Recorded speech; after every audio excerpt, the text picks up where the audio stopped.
Well, good morning, everybody, and welcome to this session, Creating and Ensuring a Diverse Regeneration Sector. I'm Jonathan Swain from Maclean Public, and we're delighted to be here and hosting this session here at UKREiiF. We know that there's many sessions going on yesterday, today and tomorrow, but we're delighted you're particularly here to this one today. We have a fantastic panel, I think, here today to discuss this topic. So I'm going to ask the panel to introduce themselves in a second and also say a little bit about why this topic is important to them. And then we're going to be going through a series of questions, and I'd like it as much as possible, if you could, to do interrupt and ask us questions. So I want it to be as much as interactive as possible it can be. So if I can start the introductions on my right side. Hi, and welcome to this great session. And I'm sure that you'll be pleased to know that this is the most diverse. I think that is what saying that is the most diverse panel in UKREiiF. My name is Helen Fadipe. I'm the Vice President of the Royal Town Planning Institute. Thank you. Thank you very much. Tony. Thank you, Jonathan. Thank you. My name is Tony Dawson. I'm Director of Local Partnerships. I've been 30 years in the environmental infrastructure sector. Currently lead local partnerships efforts to reduce carbon emissions and improve energy efficiency across the public estate. And very glad to be here to contribute to this important panel discussion. And thank you for coming. Excellent. Thank you very much. Caroline. Good morning. So turn that around, hopefully. Good morning, everyone. I'm Caroline Pillay. I'm a consultant, spent the last 20 odd years, I believe, in estate regeneration across the country. So this is certainly a topic that, like others, is also very, very dear to my heart, and a really key topic for discussion. I absolutely echo Helen's comments about this being the most diverse panel in UKREiiF. So well done, and thank you, Jonathan. Nicola. Hi everyone, my name is Nicola Mathers. I'm Chief Executive of Future of London. We're a built environment network that support people in planning, housing and regen. We have lots of different diversity and inclusion initiatives, but including one that's specifically to give people from global majorities the opportunity to start a career in housing and regen. Hi everybody, my name is Debbie Jackson. I'm the Executive Director for Regeneration, Economy and Planning at Westminster Council, and we do a lot of work in terms of diversity in our organisation, but also with lots of our property partners in the sector as well. I'm Niall Balder. I'm the Chief Executive of Hounslow Council, which is probably one of the most diverse places on earth. And why I think this is such an important agenda is because of that, but also because of my own personal experience as a out gay man throughout the 38 years of being in this profession. I'm looking at Alex over there. We started together in Westminster City Council. She was there before I was. So she can talk about that, and it's a very different place now to what it was then. Hi, I'm Lydia Lee. I'm Assistant Director for Culture and Regeneration at Bromley, also encompassing economic development. And just picking up on, why it's so important to me. I think as local authorities, the role that we have in relation to public space, which by its very nature should be inclusive and accessible to all, and that very specific role that local authorities have in inclusivity and accessibility. Thank you very much. And you'll see there's a mic over there, so that'll be roving around later. Let's go to this side though. Roslyn.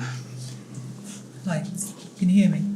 Good morning. I'm Roslyn Onegbu. I'm the founder of Projects in Prison. It's an organisation that's been set up to highlight and provide support to women from the global majority who are looking to break into project management in every sector. This is really important to me because whilst I work in infrastructure, I'm also very keen to have regeneration strategies and policies that reflect the community that they serve. And that's a very key area that you need to begin to pay more attention to, because at the moment we're not doing as much as we need to. So thank you for having me. You're very welcome.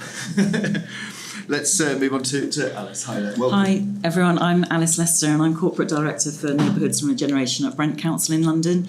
Brent's an incredibly diverse borough and our workforce across the council is also incredibly diverse, and it's important to us that the services we're providing, regeneration and planning for the people of Brent, that the workforce reflects the makeup of the people we're working for.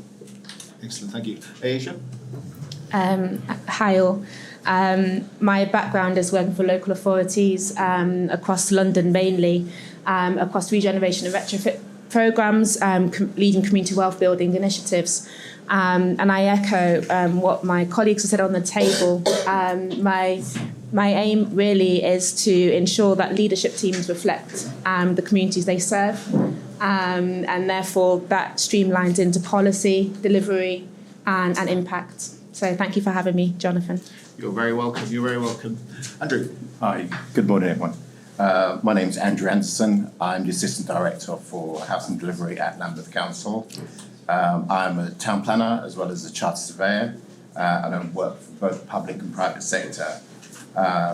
Why diversity is really important for me, I think that diversity in the regeneration sector will provide mixed ideas and a different way of doing things. So I think it's very important for the property regeneration sector to be diverse. I also think that the public sector are some of the biggest landowners in Lambeth. We have a lot of partners that work with us. Lambeth is a very diverse borough, so it's really important for the regeneration sector that works with us, the partners and suppliers, to be also diverse. Thank you very much. We are so lucky to have so much talent here today. We've got two panel members that actually are on the front row as well. Can I ask you to introduce yourselves? Jamie, you go first. Hi, I'm Jamie Kerr. I'm here because it's really important to me. I was angered in 1987 and it really affected my career at the beginning, and I've driven for diversity and inclusion. I'm now on the board of the London Legacy Development Corporation, and we strive to represent the community in which we work. And thank you. And finally, Erin, your train made it. My train did make it, only an hour and 20 minutes late, but I'll stand up so I can see please everybody. Do. Good morning, and it's a full house. I literally got one of the last seats. My name is Erin Walsh. I'm a director of place at Empower Consulting. By way of background, I'm a town planner and urban designer and been working in regeneration for 20 years. For me, this session is critical. We talk about the regeneration sector, but of course that's made up of many industries: planning, architecture, engineering, real estate, and everyone is making efforts in that. But I think this coming together as a conversation and thinking about where we're going next in place and place-based planning, place-based budgeting. How do we look at place-based diversity in our teams that lead for our public sector and our places? So looking forward to the conversation. Thank you very much. So, as you can see, we've got a very diverse panel today in terms of their experiences and backgrounds. Let's set the scene, though, shall we, in terms of for everybody here at UKREiiF for these few days. I'm going to quote some statistics from the Chartered Institute of Building, which some of you, of course, will know of. Women make up 15% of the UK construction industry. Many of you won't be surprised at that, but actually the figure hasn't changed very much over the years either. Global majority employees make up just 6% of the workforce overall. Again, a figure that has not changed that much or only marginally over the years. And in terms of LGBTQ+, 60% of employees have experienced or said they've experienced homophobic or derogatory terms at work. So I thought they were useful comments just in terms of setting the scene for actually the conversation we're going to have today. I'm now going to pose to the panel, they're all prepared for the first few questions but not the last ones. I'm going to pose some questions to the panel relating to these. And as I said, please do put your hand up if you've got a question or a comment. It'd be lovely to hear from you if you would indeed. So the first question is, why are the issues in terms of diversity and inclusion in the regeneration sector, from your perspective, why is the challenge so pronounced? Why is this such a challenging thing for the sector? I'm going to start off and ask the question to Caroline. Okay, thanks, Jonathan. The question itself, I have to be very honest, when I received your information and the questions, I thought to myself, why are we actually here again? why are we asking ourselves the same questions again? I've been going to these sorts of events myself for years and years, both when I was in the social care sector and in the housing sector, and it's been the same question constantly.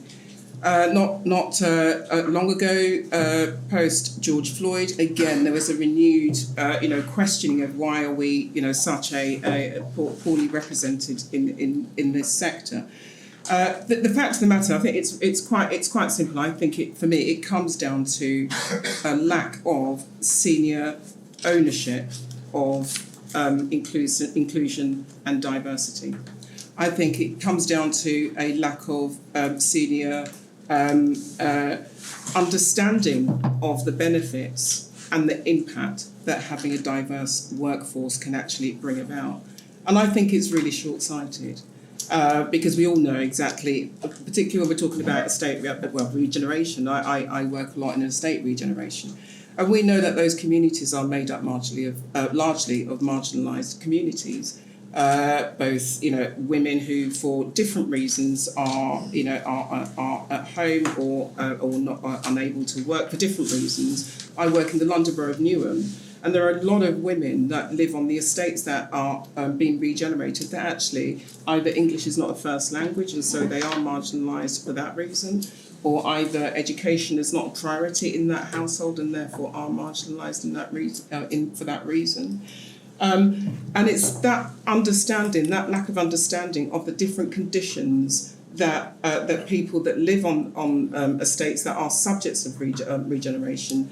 That is the one of the reasons why things continue to be so bad. Nothing is changes. So I think it comes down to leadership taking responsibility for the lack of inclusion and diversity within the businesses that they operate and within the projects that they're responsible for delivering.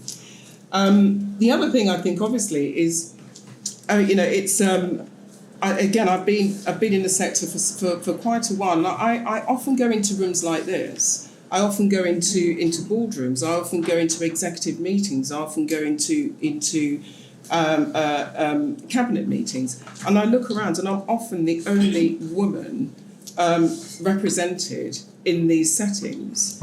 It's only been fairly recently that I myself have started being appointed onto boards where I feel that I can actually make an impactful difference. And that's all only happening very recently. And I think one of the things that I'm really quite concerned about is that it feels to me as though there is still a bit of a lethargy. People are still a little bit reluctant to address this topic.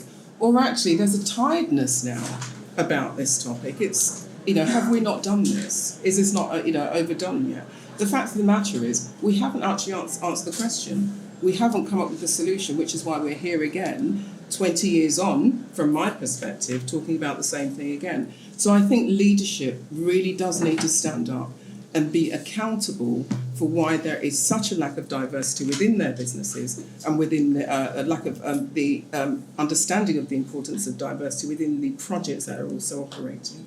Excellent, thank you. Debbie, why do you think we're still asking the same question? I mean, literally what Caroline said. However, I'm ticking off stuff and I completely agree with everything that Caroline said, but let me just try and unpack some of that a little bit further. I mean, I had holding to account and senior level leadership, and I think for me, and again, having been in these rooms for 20 odd years and having this conversation, the conversation always goes to a relatively safe space of let's talk about apprenticeships and work with schools. It's very non-threatening. It's not going to threaten the boardroom while those people are still in their jobs. And it's not shifting things. We're all at UKREiiF. We can all do our own little survey as we walk around. And so it's not changing things. And I think what lies beneath that is exactly as Caroline said, a lack of buy-in to the benefits, a lack of senior level ownership, a lack of systems and processes to transparently hold to account. It might be embarrassing, it might be excruciating, but actually if you don't start to measure, if you don't start to share and be transparent about that, why should people believe that you actually mean it? The last thing that I was going to just say is the drop-off between, I mean, I think if we were to look at university courses and stuff, the level of diversity in the trades and how that drops off as people go through education and then into employment. And I think that does play to the you can't be what you can't see. So it's a sort of vicious circle, and unless that senior level ownership is there and that uncomfortable sharing of how organisations are doing, what they intend to do about it and how they're doing in meeting those objectives starts to happen, I just see us going round in the same circles again. Thank you, Debbie. Tony, do you think that we're still going around in the same circles? I do, but I'll answer the question in a different way, really. I think it's really helpful if we just think about what good practice looks like from a corporate, public or private sector perspective. And from that angle, thinking about trying to ensure that we have no intellectual blind spaces in terms of meeting the needs of our clients or our customers or the residents in our communities. And that also means thinking about avoiding intellectual blind spots within the team from the top to the, for all levels within the organisation. And I don't necessarily see that working through all the systems and the processes and the procedures for many organisations. In my own scenario, I have to say, the very first time that I was engaged by the leadership team in the organisation I work for was probably 4 years ago, to give an input on how the organisation can improve. And I don't think that happens enough. I don't think it's properly embedded in management education. So it's not seen as an integral part of an organisation's day-to-day activity.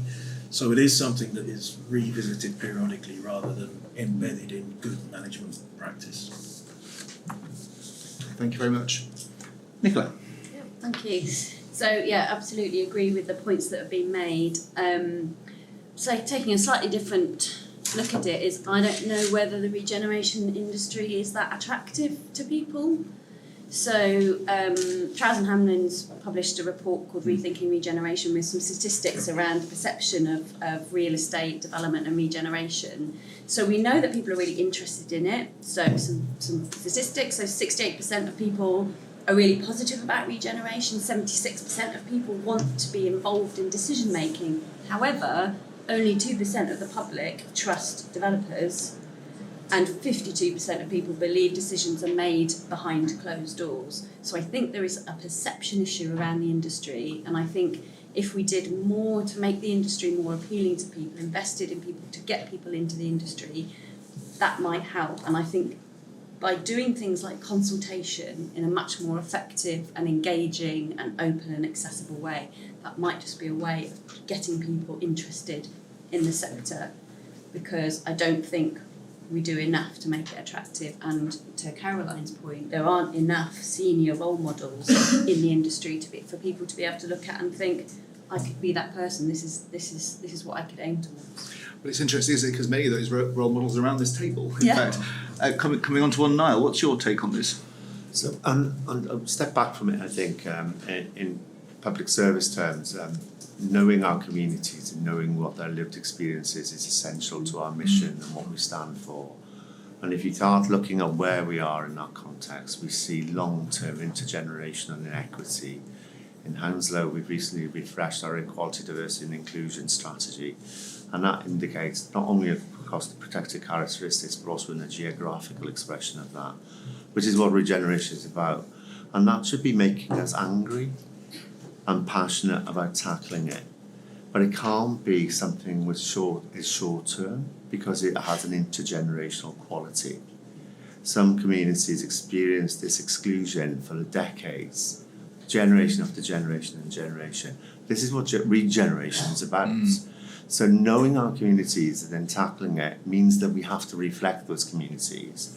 And we have to reflect those communities right way through our organisation. And we have to be close to those communities and listen to their shared experience.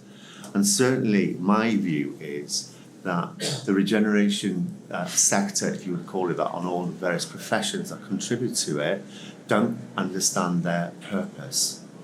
Because if their purpose is not tackling inequality, because that's what it's about by definition, then how on earth can they be successful in reflecting what needs to be done? So I'm turning that question ahead and saying this is a business imperative issue for us in the public services, but also in the private sector, to understand what our public and private purpose is. And when you start thinking about what we do in that field in terms of regeneration, then you start thinking about it being business critical, that you've got reflection through the community, right away through to your boardroom, and making sure that you have an open mind in order that you can be successful as an enterprise, but also as a public sector agency. And I do think that's resetting that narrative about purpose will help us to address this long-standing circular conversations about whether there's representation.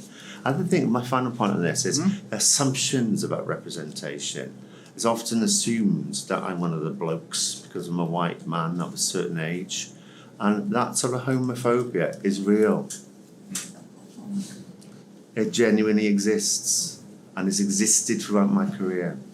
So I think part of this is about tackling that when we see it in a polite, a firm way. But those assumptions about people's ability and capability is subliminal, unintended, but do exist.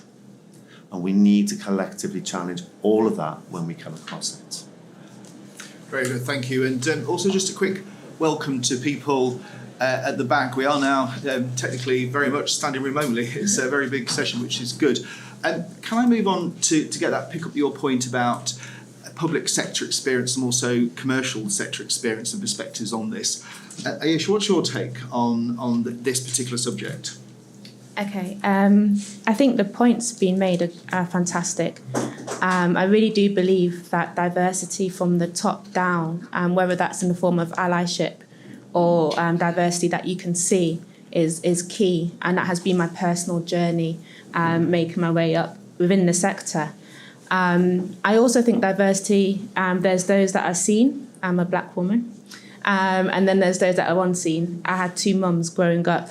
So like you say, it's the importance to understand the complexities within diversity and the beauty within any nine protected characteristics that we have on our good old EQ&IA form.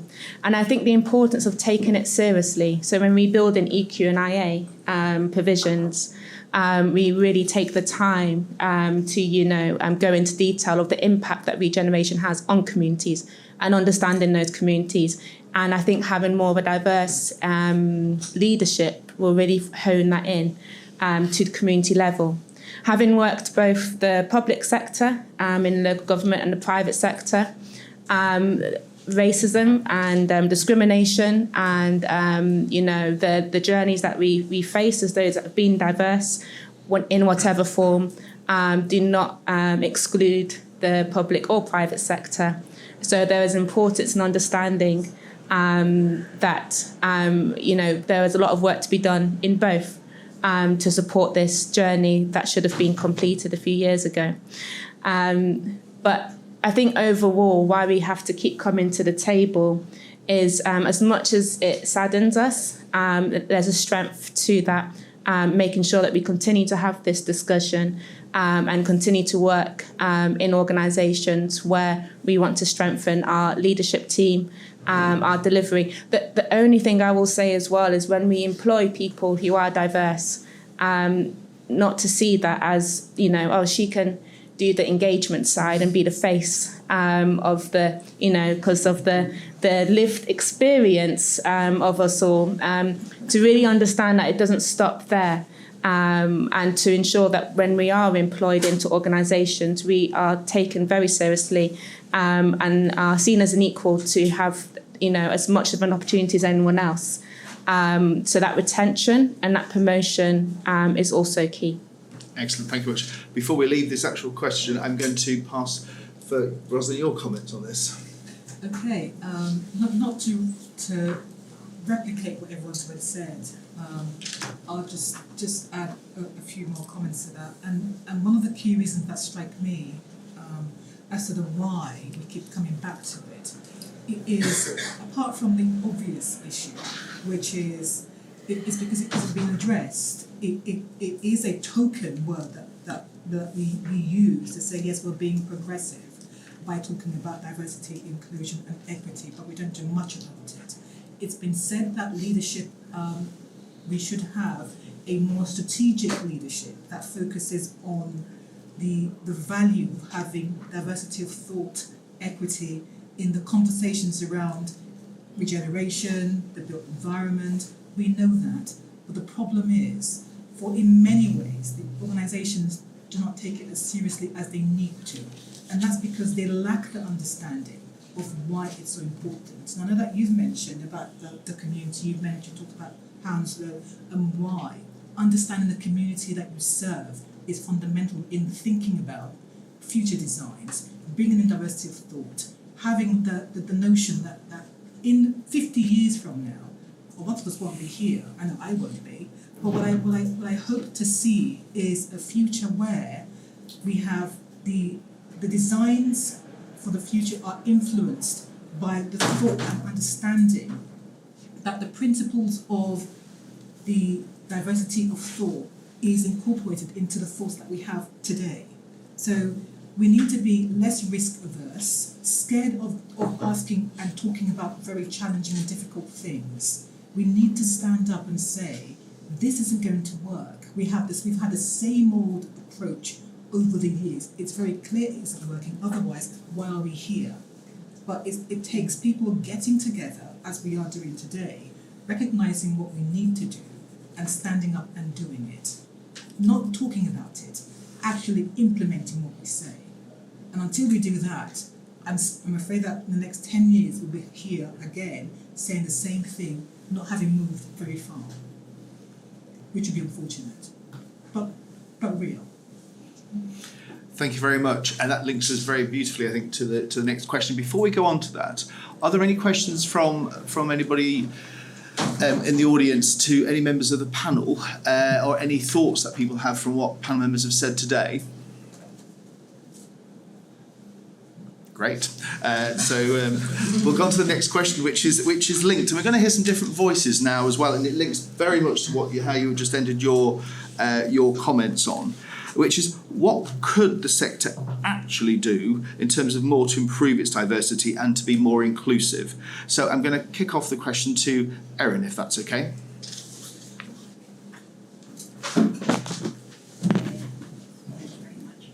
Cheers. I'm going to stand up again just so I'm not having my back to anybody. So what could the sector do? So I think we've heard from colleagues on the panel here, there's a lot that we can do, and there's a lot that we have done. I appreciate it's not moved as fast or as forward as we'd like it to have done, but certainly my 20 years in regeneration practice, there's certainly a difference, and I've seen that. I mentioned at the beginning, we're here to talk about the regen sector, but it's made up of many industries, and your paper very helpfully gave the stats from the construction side. We have Helen here from the Royal Town Planning Institute. We know the likes of the RIBA are leading on this, RICS as well, MCA as well, and they're having varying degrees of impact across this. And I can't help but think that coming together, those particular organisations and member organisations coming together as well to share those experiences and understand what's working and where traction is happening and where it's not, I think that would be definitely a very strong step forward. The other thing I think the sector could do is, and I'm coming from a place-based background here, I think there's also, we talk about kind of diversity. Well, our country is diverse. We're made up of 4 nations. Within those nations, I worked in and lived in the Northwest for many, many years, and you go from Liverpool to Knowsley, and they are 2 different places. So I think there's a point about a place-based approach here as well, and I think back to Niall's point as well, understanding the communities that we serve. And just back to that, if we think about kind of certainly why I'm in regeneration, and I think why we all are, the overall kind of imperative is it's about people, and it's about people's life chances and outcomes, and about better environments and better places. And if we think through that lens, really, it's our citizens that we should be putting at the centre of how we structure ourselves and our teams. So if we look at the likes of Manchester in the census 2021, 33% of people identified as Asian and Black ethnic minority. We also had 50% if we look towards London. And I think that type of demographic representation, we think about our coastal towns, we see an ageing demographic in there, also protect a characteristic. And I think there's an opportunity for us to think about, in terms of our teams, both public and private, how we align around that and how we're thinking about our citizens and our users of our services at the centre of the teams and the project teams that we create. So just some thoughts on how we can come around that. Thank you very much. I'm going to pass over to Jamie, if that's okay, because I know this is a subject close to your heart and given your background. Yeah, please do stand up. Yeah, so it's interesting actually. It is still live. Within the last 5 years, my being gay was an issue, has been an issue, and I found it really difficult that I'd come back to that. In that company, there was a drive from other teams to recruit white straight men, and I had a recruitment consultant foisted upon me. I said I wouldn't interview anybody unless I had a diverse shortlist, and you have to actually just take major steps like that. I'm going to talk more positively, though. Since I joined the LLDC board, I haven't implemented this. I think there's some very good best practice there, because we have been hosted by very diverse boroughs, including Newham, and our mission has been about inclusive growth, and I think we've done very well on that. I think the one thing that I really love about one of the many things I really love about the LLDC board is that we have a youth board, because I'm not going to be here in 20 years, let alone 50 years. So, it's sort of really exciting to hear from the youth. And we have two people. I was in the LLDC board yesterday, and we have two young black people who are sitting there talking to us old farts. And it's really empowering and really good to hear from them. We also set up a community review panel, and the developers that come in front of the planning committee, which I chair, they've actually really enjoyed that engagement with the community review panel, and it gets buy-in from them.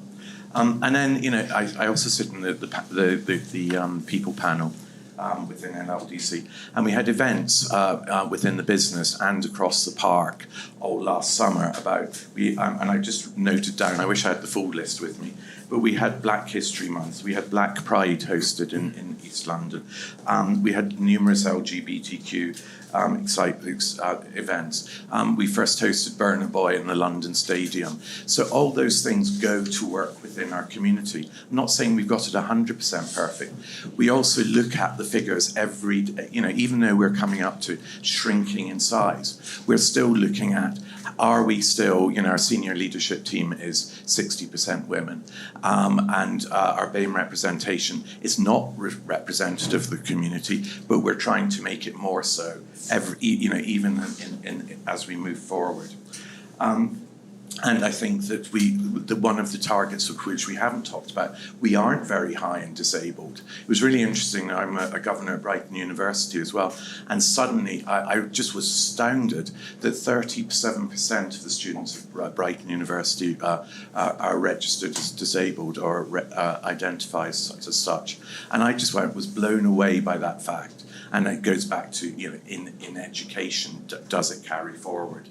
So I just wanted to share those sort of thoughts that, in a positive light, that there are some great things that people can do to move forward. And so hopefully if people listened and did more of that, we wouldn't be back here in 10 years. Great stuff. Thank you very much.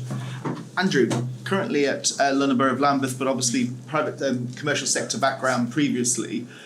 What's your take in terms of what the sector can do more to improve its diversity and inclusion from your background experience? Yeah, I think some of the key takeaways for me are leadership, lack of systems and processes, and education. I just sort of turn to our leadership. Lambeth, we have a black chief executive. We have 6 corporate directors. All of the 6 corporate directors 4 are black, Asian, female. And also that is now starting to filter down through our directors and assistant directors. And so I think what happens is it needs to start from the top, and it needs to filter down. The other thing that came up was about lack of systems. So I work within the Climate and Inclusive Growth Directorate, which is basically the built environment. So you've got a lot of planners, property people, transport planners, regeneration experts. We ourselves, our directorate, we have an EDI strategy, and along with that we have an EDI action plan. and that links into our corporate strategy. So the first thing we've done in terms of our EDI strategy is that we've done a survey of our staff. And the key for that is just to look at our staff and see, is our staff reflective of the borough and the people we serve? And is it actually reflective of other departments? And so it's looked at ethnicity, sexual orientation, and gender. So it's looked at a number of issues, areas. And the sort of key takeaway is that our department, sort of built environment department, is less diverse than other departments. And also when we looked at it into a bit more detail, we found that Black and Asian people tend to be on the lower scales. So as part of that, we have an action plan. And the action plan is to increase more diversity within our department and also at higher levels. So some of the key things we're looking at are mentoring staff. So I've mentored a number of staff, Black lady, through our RTPI accreditation. When we interview, we make sure that we have a diverse panel, which is key for us. Also, when we advertise opportunities, we don't go through the normal sort of LinkedIn press. Well, we do, but in addition to that, we go to other sources like PPIC and through Preach, so we can get a wider audience. And then we identify key staff who are doing well, and we put them on leadership courses so they can actually have the training and skills to slot into that position. And then the last thing is basically we have apprenticeships. So we take these from our diverse community so they can get the first run on the ladder in terms of actually progressing into the built environment of the regeneration sector and moving through. Thank you. I'm going to ask a question in terms of EDI strategies, because they often come up, and I don't know whether any members of the panel want to comment as well, but how important is it to you in terms of your EDI strategy that it exists, or how effective is it and how do you make it effective? I'm going to pass the question on in a second to Alice. I wonder if you could also pick up on the EDI piece, if that's okay, but how important is it from your Lambeth context, do you think? It's incredibly important. We at Lambeth, we have key values, and equity is one of the key values, and that is something that is in everything that we do. So in terms of the EDI strategy, it has an action plan which is monitored on a quarterly basis. When we have our appraisals, we have an EDI objective as well. So it's something that someone will be assessed on in terms of whether they've achieved that section, that objective. So it's really important that it goes all the way through what we do. Yeah. Great, thank you. And Alice, I'll come on to you in terms of what the sector can do more to improve its diversity and inclusion, but also could you pick up on that EDI strategy piece, if that's okay? Yeah, sure. So I find it hard to separate out the regeneration sector from what we do, which is local government and local services, partly because regeneration cross-cuts against so many other services like health inequalities, so the health and wellbeing work, etc., housing, obviously. So as the council as a whole, and I said earlier on that Brent is incredibly diverse, it does feel, and I'm sure Hounslow and Lambeth and Westminster and the other local authorities are the same, because we're London, it's like cut us and we bleed diversity. And so I find it hard to sort of get my head into a space where that wouldn't be embedded in our day-to-day work and the objectives of what we're doing, which is now reported on, is, you know, working and improving things for our communities. So I think, so we've just adopted a new strategy. We've changed it from equality, diversity, inclusion to equity. You just use that word as well, diversity and inclusion. And I think that there is a bit of a difference about that. So workforce-wise, there's quite a push on trying to improve things. We have a very good staff ratio of different diverse communities, but not at a senior level, and we know that we've got to do that. We're actually going to start publishing, as well as a gender pay gap, diversity pay gap. I don't expect it'll be particularly pretty reading at first, but it will demonstrate that we've got a lot to do and we've got to have a focus on it. But part of it, and I think maybe Debbie or Caroline referred to the leadership around these areas. So at least if we're publishing a diversity pay gap, we are owning it. And we're looking it in the face. We're holding a mirror up to ourselves and seeing what we've got to do. Can I just pause there for a second? Is anybody else thinking of doing something similar? We do it already. Sorry, Yeah. Good. Well, good. Maybe we're late to do it. So I think as leaders as well, we have to call it out as well as owning it. So on International Women's Day, which I blew a bit hot and cold on, but generally I love celebrating women and women's achievements. I get a bit sick of seeing in companies or organisations, oh, today we're celebrating Elizabeth, who's the fantastic rising star, and she's just raised £5,000 by walking up, whatever. All right, company, fantastic. She's great, obviously. What is your gender pay gap, and how many women or diverse people have you got on your board, management team, or whatever? So there's probably a washing word for it, isn't there, I expect? So also in Brent, so workforce, I think there's quite a focus on it. Likewise, we've just started a community review panel. We've just revamped our design quality review panel to make it more reflective of Brent. Last year, when we ran our first ever set of design awards, we made sure that on the judging panel we had some young people represented, and we had a community vote for a design award. So there are lots of things you can do. Sorry, one final thing. So about 2 years ago, we had quite a big recruitment round for career grade planners. We had 8 vacancies and we appointed, I think, 7. And of those 7, 6 were from global majorities, and the one who wasn't was French, so it was still bringing diversity. Now, we didn't do anything special to attract such candidates, but I think people like to work in a diverse authority. They see, the workforce is attractive. Quite a few of them were Brent residents. And they see the regeneration work that we are doing is really interesting and takes this seriously. So thank you very much. Lydia, I'm going to bring you in a second, but before I do, I know, Debbie, you've got a question on this Lydia, and a comment.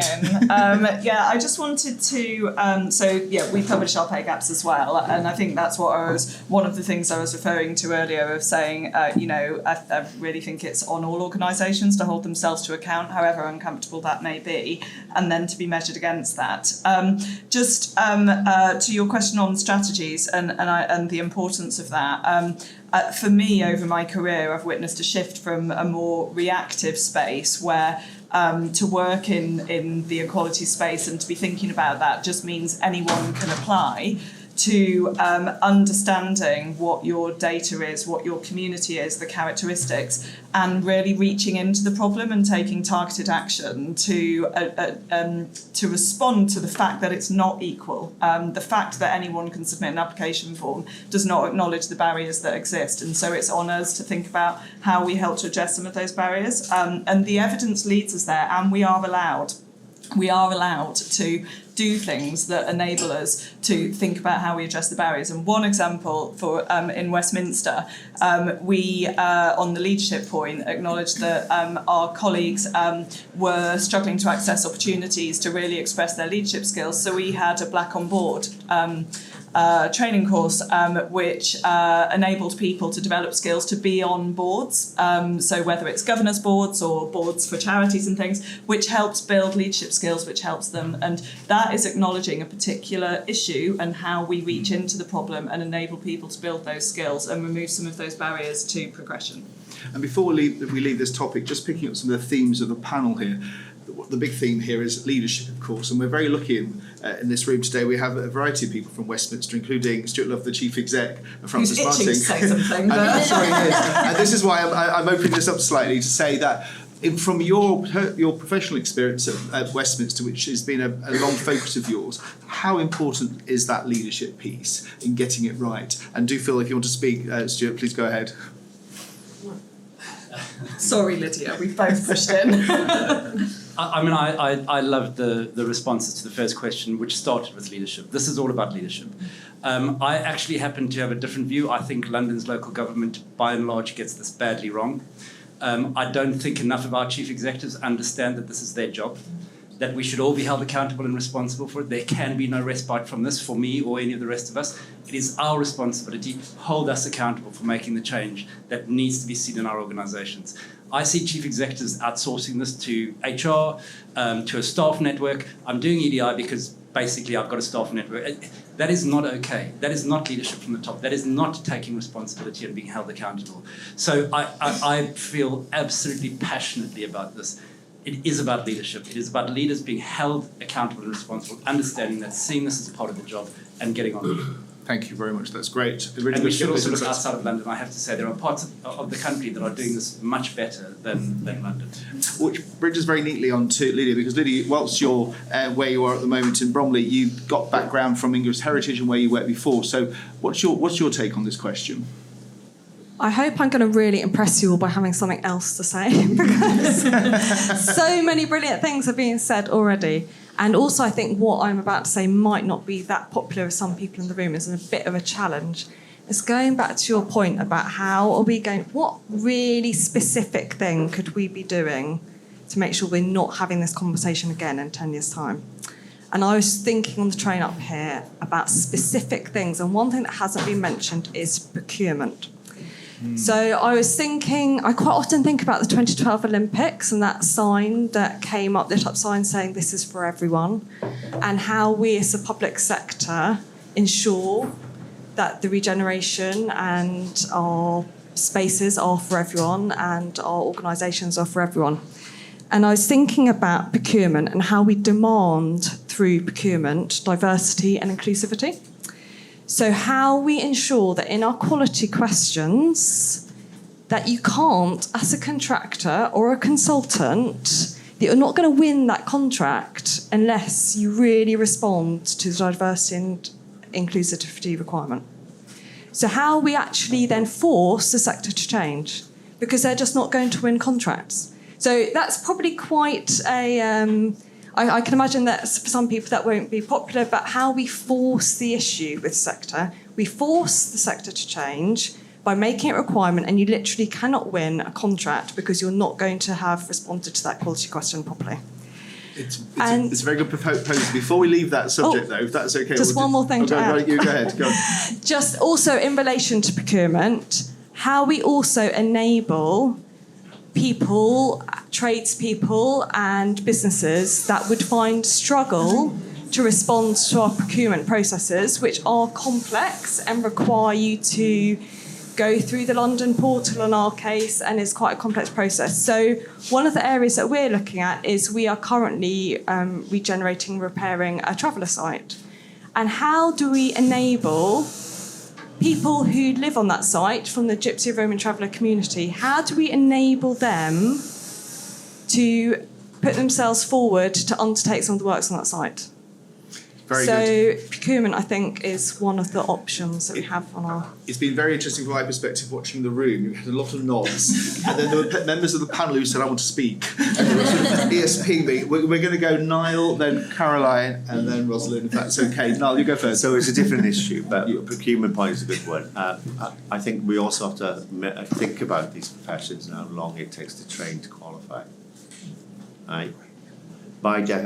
Being an architect is a 7-year long endeavour with no grants, very limited access to professional schools, with very limited access to support. And we have to actually acknowledge that it's an expensive profession to enter. Similarly with town planning, the qualifications required for that are the same, and RICS and other built environment professionals, and quite rightly, because they're complex and difficult and responsible jobs. But by that definition, they exclude people financially, they exclude working class communities, they exclude the people that we are aiming to regenerate. So tackling some of those access points and really being honest with ourselves that that's part of the problem is regenerate. The reason why we got a predominance of white middle class men is because their parents could afford to support them through their 7-year training. That's why. And we need to really tackle that and understand that. And that part of that honesty is not that we need to do so we're not here in 10 years' time, is to acknowledge that's a problem, because it is. Caroline, you go. And then Rosalind, then Helen. Yeah, thank you, Jonathan. That actually relates to the point I was going to make, is there are very, very few professional practices that work within regeneration that are diverse. Very few. And I think that speaks also to the procurement point. And in terms of taking action, because that's actually what we need to do, we just need to just stop talking and just do it. We need to do something, even if it's unpopular. even if it means actually we need to change policy, we need to change practice, then let's do it. We have to do it, we have to lobby, and we need to do it. Otherwise, we'll be back here in 10 years' time. And in terms of calling it out, and I've heard it a couple of times now about leaders, calling themselves out. I mentioned I work for London Borough of Newham. I think one of the things that I really respect about the leadership in Newham, and particularly the Mayor of Newham, is that she calls her organisation out on this all the time. It's not just the organisation, she calls me out because I'm leading estate regeneration projects. Why is my professional team not as diverse as it should be? Why is my professional teams not reflective of the communities that I'm supporting? And quite rightly, she should be calling that out. And so I need to stop and sit back and think, because when I'm in a room with architects and engineers and planning consultants, they are not reflective of the communities. When I go to a resident steering group meeting or a public meeting, the majority of the audience are people from those communities that are marginalised, that are extremely diverse. But the people facing them, talking to them, are not diverse. There's something wrong there. So we just have to actually stop and do something about it. And so the challenge that I've had back from the Mayor of Newham is, no matter what it is, no matter what the procurement is, we have to be able to do a test ourselves, what that test needs to look like. And that test could be community-led, actually. How often do we go back and do a sense check with our communities and say, how are we doing? Did we get it right this time round? So if I'm appointing a curator for an art service in a particular building, I want to know that my team have gone through and they have cast that net as wide as possible to make sure that they can take me through and give me assurance that they did that exercise before they made that particular appointment. So that's looking at it from an operational point of view, but I think you're absolutely right in terms of the procurement side of things. And yes, it will be unpopular, but those checks have to be made. We do have to stop and say, I'm sorry, if you are not going to come to this job with a diverse mindset, not only a diverse mindset, but a very visibly diverse team, you ain't on this job. Because what that tells me is that you haven't even begun to understand this community. So why did you even tender for this job? And I think we have to be really firm and strong on that. Very good, thank you very much. Rosalind? She always says what I want to say. I was just expecting that to be the case. Yes, we've spoken about the procurement of it, and I think that the other thing that we need to also challenge and do a lot more is around the behaviours. We've spoken quite considerably about leadership, and that's true. But it's not enough to say the leaders have to take responsibility. It is about enforcing the behaviours top down and bottom up. We talk a lot about what we should be doing, we challenge it. But when we see it in action, we don't say much about it. We don't say, hang on a second, this panel, you have 4 blokes on this panel, no female. And then you have, and this is actually, I've seen this happen, where we've had 4 blokes on a panel, I'm the only female. They have 3 people coming for interview, and they went, no, it's not good enough. And I said, well, I really want to understand why you say it's not good enough. And they go, well, no, she wouldn't understand what we do and how we do it. And it was that very blasé, dismissive approach. And we have very clear policies around diversity and equity, but it doesn't seem to translate itself to the people who actually are supposed to be implementing it. And some of these people are not even white. They are from a global majority.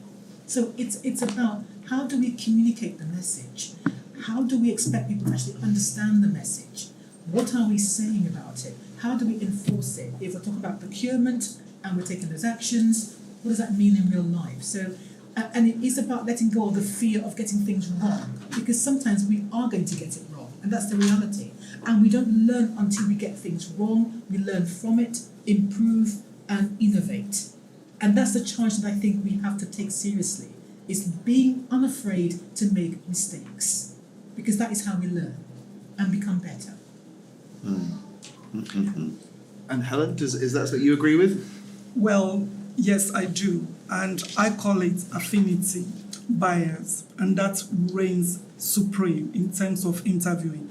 And I sit here at the intersection of being a female and black. It's obvious, and I cannot step away from being black, and I cannot step away from being female.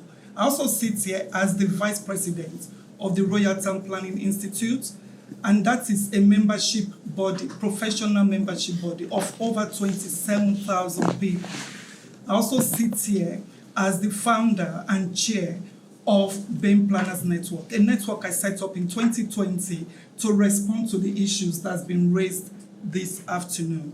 And so I understand where every single person is coming from. I've experienced racism on the job. I've experienced the glass ceiling. I've experienced it all. And I've been spoken to by others who are going through issues like that. Hence, I stepped forward to set up the BAME Planners Network. And I stepped forward to become, or to be elected, because it's not something you can automatically, get. But I stepped forward to run for that presidency. I'll just tell you a few things, because I'm aware that we are short of time. Some things that the Royal Town Planning Institute is doing, some things that the BAME Planners Network is doing, and I'm going to try and address this in 3 key points. 1, champion. We need to champion the cause of inclusivity. And that's why, as part of the RTPI corporate strategy, our vision is to promote the planning profession to be as diverse as the community it represents, to act inclusively, to treat everyone fairly, and to seek to provide a culture that delivers the best outcome for the diverse society in which and for whom we as town planners work. Some good news. I heard you talk about the issue about diversity. Since 2019, the diversity of the whole planning profession has increased by 5%. And that is awesome, because this is an issue that runs through the built environment. The RTPI is higher than average for women, as well as the young BAMEs. Talking about champions, we have to reflect at leadership levels. And BAME Planners Network, because I have to talk about RTPI, BAME Planners Network, I cannot separate both because they are one and the same in a way, because we are all moving towards diversity and inclusion. The BAME Planners Network, we've helped, because it's a friendly network, we've helped our members to become heads of planning through mentoring, interview coaching, and we've done so much to just help people who aspire. And so we are able to draw on that network. I can't go into all the details, and there's a website you can look at. But I'm just going to move on quickly to the second C in my 3 Cs, and that's collaboration. The Royal Town Planning Institute does collaborate effectively across the board with all the built professional bodies, and they've come up with a. I'm trying to remember the name. I got something from the EDI manager earlier on, so I'm just trying. So there's an inclusive framework for employers that the RTPI set up to work with REBA and everyone else. Yeah, I'm just going to go quickly. So, and they've undertaken that with the sister institute through the joint signing of the MOU. Furthermore, the Royal Town Planning Institute is working closely with the 4 diverse networks.